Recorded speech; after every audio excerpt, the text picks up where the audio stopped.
बिस्मिल्लाहिर्रहमानिर्रहीम। अस्सलाम वालेकुम। हज़रत ईसा अलैहिस्सलाम का मौजज़ा बयान किया जाता है कि बनी इसराइल में एक शख्स था जिसकी बीवी नहायत हसीन थी, जिस पर वो इसराइली फरिश्ता था। चुनांचे जब इस इसराइली औरत का इंतकाल हो गया तो इस इसराइली को बड़ा दुख हुआ और एक मुद्दत तक वो इसकी कब्र पर बैठा रोता रहा। इत्तेफाकन हज़रत ईसा अलैहिस्सलाम का उधर से गुज़र हुआ तो उन्होंने इस इसराइली को परेशान हाल देखकर इसका सबब मालूम किया। जब इस इसराइली ने अपना वाक़या बयान किया तो हज़रत ईसा अलैहिस्सलाम ने दरियाफ़्त फरमाया, क्या तू चाहता है कि मैं इसको तेरे लिए ज़िंदा कर दूँ? इसने कहा, हाँ जी हुज़ूर, मैं यही चाहता हूँ। चुनांचा जब हज़रत ईसा अलैहिस्सलाम ने इस कब्र के मुर्दे को आवाज़ दी तो एक हबशी गुलाम जिसकी नाक के नथनों और आँखों और जिस्म के दूसरे सुराखों से आग की लपट उठ रही थी। हज़रत ईसा अलैहिस्सलाम को देखते ही गुलाम ने कलमा पढ़ा कि ला इलाहा इल्लल्लाह ईसा रूहुल्लाह। इसराइली ने ये देखकर अर्ज़ किया, हुज़ूर मुझसे गलती हो गई, मेरी बीवी की कब्र तो दूसरी है। ये सुनकर हज़रत ईसा अलैहिस्सलाम ने हबशी को हुक्म दिया कि तुम अपनी कब्र में वापस जाओ।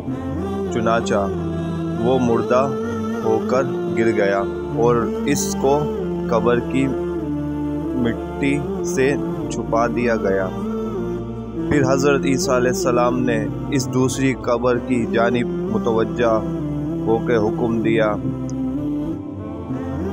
ए साहिब कब्र, अल्लाह के हुक्म से ज़िंदा हो जा। चुनांचा कब्र फटी और इससे एक औरत सर से मिट्टी झाड़ती हुई बाहर आ गई, जिसको देखकर इसराइली बोला कि या रूहुल्लाह, मेरी बीवी यही है। जब हज़रत ईसा अलैहिस्सलाम के हुक्म से वो इसराइली अपनी बीवी को हमरा लेकर वापस रवाना होने लगा, मगर एक अरसे से जागा हुआ था, इसलिए इस पर नींद का गलबा हो गया और इसने अपनी बीवी से कहा कि मैं तेरी कब्र पर गिरियाज़ारी और बेदारी ने मुझे हलाक कर दिया है, इसलिए मैं चाहता हूँ कि कुछ देर आराम कर लूँ। बीवी कहने लगी, हाँ आप आराम कर लीजिए। चुनांचा वो इसराइली बीवी के जानों पर सर रखकर सो गया।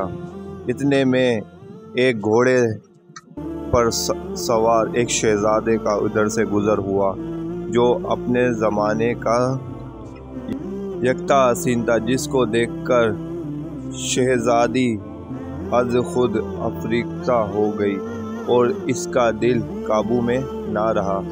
इसने शोहर का सर जानों से नीचे रखा और फर्त मोहब्बत और गलबा इससे मजबूर होकर शहजादे के सामने जाकर खड़ी हुई।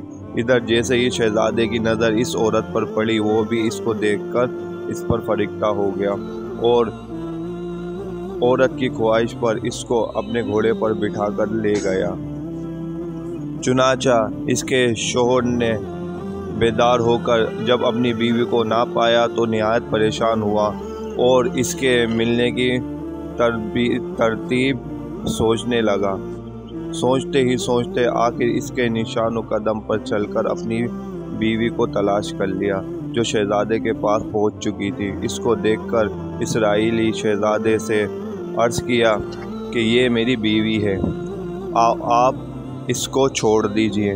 अभी शहजादा कुछ कहने भी वाला था कि इसकी बीवी ने कहा, मैं तेरी बीवी नहीं बल्कि शहजादे की लोंडी हूँ। ये सुनकर शहजादा इसराइली से कहने लगा, मुझसे मेरी लोंडी को लेना चाहता है। इसने कहा, खुदा की कसम ये मेरी बीवी है, जिसको मेरे सरदार हज़रत ईसा अलैहिस्सलाम ने मरने के बाद मेरे लिए ज़िंदा किया है। अभी ये गुफ्तगू हो रही थी, इत्तेफाकन हज़रत ईसा अलैहिस्सलाम का वहाँ से गुज़र हुआ। आप तशरीफ़ उधर लेके आए, जिनको देखकर इसराइली कहने लगा, या रूहुल्लाह, क्या ये मेरी बीवी नहीं है जिसको आपने मेरे लिए ज़िंदा किया था? हज़रत ईसा अलैहिस्सलाम ने फरमाया, हाँ ये वही है। ये सुनकर औरत कहने लगी, या रूहुल्लाह, ये शख्स झूठा है, मैं तो इस शहजादे की लोंडी हूँ।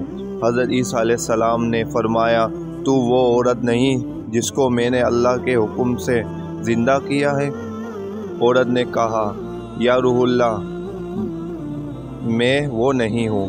اس کے بعد حضرت عیسیٰ علیہ السلام نے فرمایا جو جان خدا کے حکم سے میں نے تجھے دی تھی اس کو واپس کر دے۔ یہ سنتے ہی وہ عورت پھر مردہ ہو کر گر پڑی، اور حضرت عیسیٰ علیہ السلام نے فرمایا کہ جو شخص ایسے آدمی کو دیکھنا چاہتا ہے جو کافر مرا تھا اور زندہ ہو کر ایمان لایا تو وہ اس حبشی غلام کو دیکھے جو پھر ایمان کی حالت میں مرا، اور جو کوئی ایسے شخص کو دیکھنا چاہتا ہے جو مومن مرا تھا پھر اللہ نے اس کو زندہ کیا اور وہ کافر ہو کر حالت کفر میں مر گیا تو اس عورت کو دیکھ لے۔ اس واقعے کو دیکھ کر اسرائیلی نے قسم کھائی کہ اب کبھی نکاح نہ کروں گا، اور میدانوں کی طرف نکل گیا جہاں اللہ تعالیٰ کی عبادت میں مصروف رہ کر اسے موت آ گئی۔ اللہ تعالیٰ نے اس پر رحم فرمایا۔ نبی اور رسول کے اقرار و انکار کا نتیجہ اس حکایت سے ظاہر ہوتا ہے، اور یہی سبق ملتا ہے کہ کامیابی اپنے نبی محمد الرسول اللہ صلی اللہ علیہ وسلم کی اطاعت و محبت ہی میں مل سکتی ہے۔ چنانچہ ہمیں بھی چاہیے کہ ہر حال میں اپنے نبی محمد الرسول اللہ صلی اللہ علیہ وسلم کی اطاعت کو سامنے رکھیں، چاہے دل مانے یا نہ مانے، لیکن نبی کریم صلی اللہ علیہ وسلم کے طریقوں کو لازمی اپنایا جائے۔ اللہ تعالیٰ اس واقعے سے سبق حاصل کرنے کی توفیق عطا فرمائے، آمین یا رب العالمین۔ دوستو اب ملتے ہیں انشاءاللہ نیکسٹ ویڈیو میں۔ اللہ حافظ۔